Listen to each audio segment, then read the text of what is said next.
Welcome back to Birds of a Feather. This is your daily Baltimore sports podcast. My name is Nathan Stroud, and today we've got an Orioles game to go over. The Orioles game ended about 10 minutes ago, and I'm here making an episode right fresh off the Orioles game.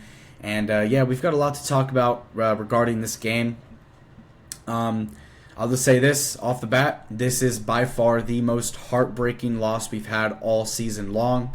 And I'll say that confidently, and I'll stand behind that. This is the most heartbreaking, gut-wrenching loss that we've had all season long. And it also, another thing that adds another layer to all of this is the fact that all of these games for the Orioles are such must-win games, but this team just finds ways to just lose games in any sort of manner. And it's just super unfortunate. It's super unfortunate, obviously, what's happening with this team, and the way that they're losing games is absolutely ridiculous. Obviously, today they did lose 4-3 to the Nationals in the series opener. This was a part of the 6-game homestand that we had versus obviously the Twins last homestand and the the Nationals this homestand. And we are now 0-4 on this 6-game homestand. So, as I said, when I wanted the Orioles to at least go on a little bit of a run, that has completely been canceled out now with this homestand. It's a disaster. And what happened today, there really is no words to even describe what I just watched. The ending sequence, really, and the final inning, the ninth inning, just the whole ending sequence was absolutely ridiculous, and it's actually mind-boggling what I just witnessed. But again, the Orioles did lose 4-3 to the Nationals, an absolutely horrific and disastrous game.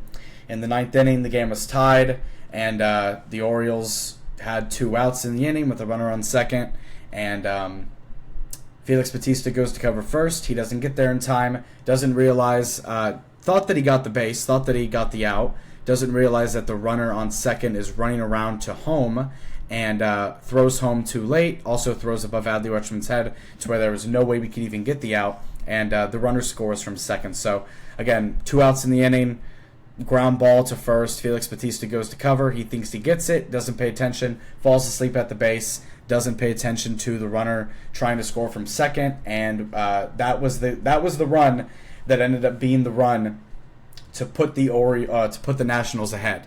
And then in the bottom of the ninth inning, almost just as bad as a collapse, Jackson Holliday gets a base hit to get on base. Cedric Mullins was in a 3-0 count. And then Kyle Finnegan gets it back into a full count against Cedric Mullins. Throws a strike right down the middle. Jackson Holliday was stealing. It was a strike him out, throw him out sequence. And that, ended the game with any single hope that we had to maybe walk it off. It all just kind of ended right there. So that was the big key part of the game in the ninth inning that kind of shifted everything. But yeah, let's just go into the details of this game and just go over this game really quick. So going over this Orioles game, and again, I know I just described the Orioles losing, how they lost in the ninth inning, kind of just a brief little summary of what went down in that ninth inning. But a very, very, very unfortunate game for the Orioles. And when you look at it from a numbers standpoint, it makes this game even more crazier. It really makes this game actually insane, the fact that we lost this game. The Orioles offense out-hit the Nationals 14-5. So the Orioles were having no trouble getting on base. 14 total base hits. They also got walked 4 times. So they reached base 18 times, and they left 15 guys on base. 15 left on base for the Orioles. 4 for 15 with runners in scoring position.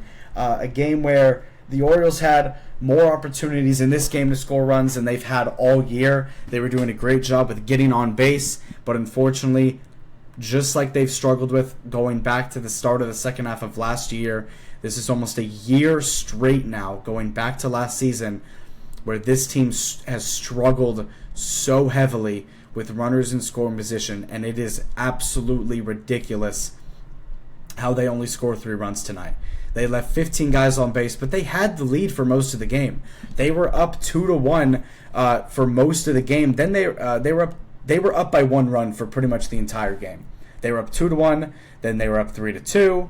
And then the Nationals obviously tied it with the James Wood home run in the 8th inning, and then they ended up scoring that go-ahead run when Felix Bautista fell asleep at first, didn't see the runner coming home, didn't throw to first because he thought he got the out, and it was just a complete disaster of a play. Something that you couldn't even write. You couldn't even write a script about it. You couldn't even make it up. You really couldn't even make it up how we lost today. The most gut-wrenching loss that we've had all season, and this is one of those losses that, in my opinion, this is one of those losses that you have to make a move after. Like, I don't know what's going to happen tonight. I don't know if Brandon Hyde's going to get fired in the next couple of hours. I don't know if he's going to get fired tomorrow morning. I don't know what's going on, but this is the type of game where a move has to be made. Like, there is no excuses anymore. There's no ifs, ands, or buts. A move has to be made after this game. What I just witnessed was absolutely disastrous from this Baltimore Orioles team, and there's no other words you can even use to describe it. The Orioles now are 15-28 on the year. They're 13 games below 500, and it's May 16th of 2025. But real quick, let's just go into this offense. A complete disaster show from the offense. Obviously, they got on base. They did their part to at least get in position, but unfortunately, we just left guys on, couldn't bring guys home, and in the end, it came back to bite us. Gunnar Henderson was leading this game off. He goes 0 for 5 with 4 strikeouts and a horrible game by Gunnar. Him and Cedric did not have good games today, but everyone else kind of did their thing. So Gunnar Henderson, obviously, has been hot recently. He cools off today, goes 0 for 5, has 4 strikeouts, does not do good at all today. Ryan Mountcastle goes 1 for 5 with a run scored. Adley Rutschman, and this was probably the best part of the game, in my opinion, was Adley Rutschman. Adley, with a 3-hit game, he goes 3 for 5 with a run scored. So it's nice to see him have that multi-hit game because it's been a while since we've seen Adley have a multi-hit game. Obviously, he's been in a tremendous slump over the past couple of weeks, really even longer than that, to be honest. But it's really cool to see Adley go out there and have a multi-hit game. Hopefully he can keep this up. Hopefully he can keep doing his thing, get that average up, and just kind of show people that he still is one of the best catchers in baseball, because he has been getting clowned by a lot of different outlets and stuff like that, saying that he is overrated. And obviously he's putting up numbers for them to obviously think so, but hopefully he can break out of this slump. Obviously, he gets 3 hits today, but he still has a long way to go to get that average back up. So this was a very good sign for the future for Adley, and I just hope that he can keep this up for the rest of the series and especially tomorrow. Ramon Laureano has the best game today by any Oriole on offense. He goes 4 for 4 with an RBI and a run scored. His average is now up to a 238 on the year with a 500 slug. Ramon Laureano has secretly been one of the better hitters for the Orioles, like in terms of power hitters overall for the Orioles. He's been up there. Obviously going into the season, he wasn't going to be an everyday guy. He was going to be someone who switches out with Tyler O'Neill at right, or maybe even Colton Cowser at left. But obviously, with both of those guys hurt right now, guys like Ramon Laureano, Heston Kjerstad, Ryan O'Hearn are going to get more playing time out there, and which they've done this year so far, obviously. Tyler O'Neill, I might say, did get scratched from this game with it was another neck injury. It was another neck injury. And it was also something with his shoulder. They said that he his neck injury isn't the problem. It mainly was his shoulder that he hurt the other day. Some shoulder discomfort. He was not available for this game. So that's just another injury to tally on everything. Also, Ryan O'Hearn tweaked his neck in this game a little bit, but I think he'll be okay because he came back out there and got a base hit, so I think he'll be fine. But speaking of Ryan O'Hearn, he went 2 for 3 with 2 walks as well. He reached base 4 times tonight. He was a late put into this game because Tyler O'Neill was actually supposed to play today. He got scratched late. Ryan O'Hearn comes in. He has a great game, like he has a lot of the time this year. He's obviously above a 300 average. He's been one of the best Orioles hitters so far this year. Ramon Urias goes 0 for 3. Jackson Holliday with a great game. He goes 3 for 5 with a RBI. But he does get caught stealing in the 9th inning, which pretty much ended the game for the Orioles. But I'm not going to, just highlight that moment. I'm going to, look at the game that Jackson had. He had a great game. He went 3 for 5. Cedric Mullins goes 0 for 4 with 3 strikeouts. Again, one of those scenarios where, he the other day, obviously he hits the grand slam and everything, and he looks like he's back, and then he has another 0 for 4. So hopefully this doesn't start a new slump, and hopefully this is just not a great day for Cedric. And also, obviously, at the end of the game, he did strike out looking down the middle on the strike him out, throw him out scenario that happened at the end of the game that ended up being the reason why we lost the game and couldn't score any runs in the bottom of the ninth. But Jorge Mateo was batting ninth today. Obviously, he's done nothing all year, but he does go 1 for 4 today with 3 strikeouts. And speaking of strikeouts, the Orioles offense today had 14 total hits and had 15 total strikeouts. So it was they were either getting on base from a base hit or they were striking out. There was really no ground balls at all. So it was a very, very interesting and odd stat line for the Orioles today. But what we will talk about today in a good light, because they did play great. Cade Povich played great. The bullpen, did its thing for the most part with Gregory Soto and Brian Baker. But Keegan Aiken and Felix Bautista obviously didn't do great at the end of the game. But the pitching overall today was solid. And as I've said a lot of the times before on the show, when the pitching has its good day, when the pitching goes out there and gives up 4 runs or less, the Orioles have to capitalize and they have to win those games. Because if you lose games like that, plus the games that you're losing because your starting pitching just doesn't make you even into the game at all, it's going to lead to a lot of losses, which it has already this season, obviously. And, this is one of the games that the Orioles had to win, and they somehow, some way, by the act of gods, did not win this game. It was actually kind of ridiculous how this game, came into fruition, what happened in this game. It was actually insane. It was insane, the whole sequence, leaving 15 guys on base. Obviously, the Felix Bautista scenario at the end, and then the strike him out, throw him out. Just put all that together, and just a disaster today for the Orioles. But Cade Povich, he gets through 5.2 innings, gives up 3 hits, 2 runs, 2 walks, has 9 strikeouts with a 99 pitch count through 5 innings. His ERA, kind of stays the same at a 5.2. So Cade Povich had a great game. He almost went 6 innings. He had 9 strikeouts, only gave up 2 runs. A great stat line for your starting pitcher. You will not complain at that at all, especially with this Orioles starting pitching staff. I'll take that every single day of the week. Gregory Soto comes in, he doesn't give up a run. Brian Baker comes in, he doesn't give up a run. Keegan Aiken comes into the game, and he gives up a solo home run to James Wood to tie the game at 3-3. And then Felix Bautista, obviously, at the end of the game, he has some problems with the walks. He walks 2 batters, and then he ends up letting a run in because he didn't throw home, because he got lazy, because he thought that he got the out. Just very low IQ baseball, not aware at all of what's going on. And again, it's just super disappointing how they were able to lose this game. It's actually kind of, it really is just insane what's happening with the Orioles this year. And again, as I said earlier, this is one of those losses that has to lead to something.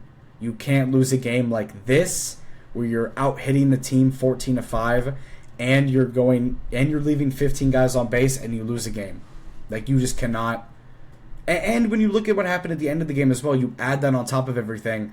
This just has to be a game that you make a move at and fire somebody, because this is ridiculous. And I think that every single Orioles fan would agree with me when I say that this is probably the most disastrous Orioles season that we've seen in a long time. And that is saying something when you go back to the 2020 Orioles, 2021 Orioles, 2019. When you go back to the rebuilding days, and you go look at this season, this season is an absolute disaster. From the way that they're losing games, from the expectations that they had to win, from the offensive slumps and them not being able to do anything.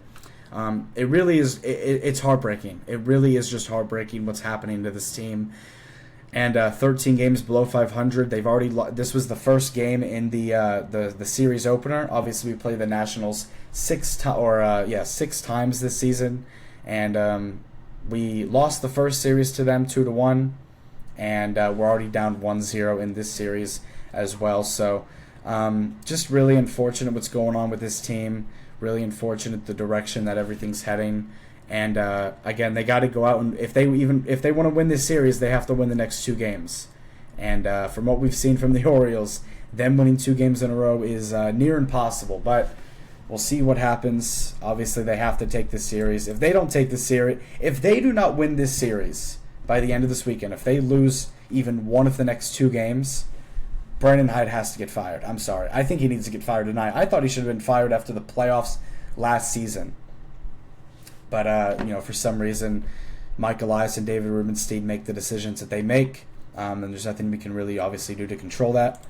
But looking ahead to the game tomorrow, the game tomorrow is at 3:05. A little afternoon game for the Orioles and Nationals. Again, this is rivalry week. Obviously, you got the Dodgers and the Angels. You got the Athletics and the Giants. Obviously, Cleveland, Cincinnati. White Sox, Cubs, Yankees, Mets. Rangers, Astros, all that stuff. So, and speaking of the Astros, I'm just going to put this out there. Since June 21st. When the Astros played the Orioles, when the Orioles came to Houston and played the Astros, a series that I went to, since that day, we are 57-74 since that day. So I might have been the curse, so that might be my fault, everyone. I take accountability. I apologize for that. But looking at the game tomorrow for the Orioles, it's not looking too hot. Obviously, you go out, you look at the starting pitching matchup. Jake Irving for the Nationals. He's had a decent year for them so far. But pitching for the Orioles tomorrow is Kyle Gibson, who obviously this season has been horrible. 0 for 2, 13.1 ERA, 2.49 whip, 23 hits, 6 walks, and 7 home runs in only 11 innings. And that's an insane number if you think about it. So Kyle Gibson getting the start tomorrow. Obviously, if we're going to have to win this game, hopefully Kyle Gibson can go out there and, prove us wrong and have a good outing. But the offense is going to have to show up tomorrow. With everything that happened today with leaving 15 guys on base, 4 for 15 with runners in scoring position, they got to go out there tomorrow and light it up and win tomorrow. Win tomorrow, win on Sunday, and win this series, and you move forward with that. Because if you lose this series and a move is not made, there's going to be some serious issues with this team, and a lot of people that are going to be a lot of people are already calling for Brandon Hyde's head. People were calling for his head at the end of last year, even in the second half of last year. This is long overdue. We'll see what happens. I think the leash for Brandon Hyde is extremely, extremely short right now, and we'll see what happens in the coming days based on these Orioles results coming up. And that's going to be it for this episode of Birds of a Feather. I appreciate you guys so much for tuning into these episodes. It really does mean the world to me. I appreciate all of the support, all of the kind words that I've heard, all the comments that I've gotten as well. I appreciate you guys so much again for everything. And we'll have an episode up tomorrow, sometime tomorrow afternoon after the Orioles and Nationals game. Probably somewhere tomorrow evening, probably around nighttime. We'll have an episode up tomorrow going over the Orioles game. We'll see what happens. Hopefully they can go out there and get a win.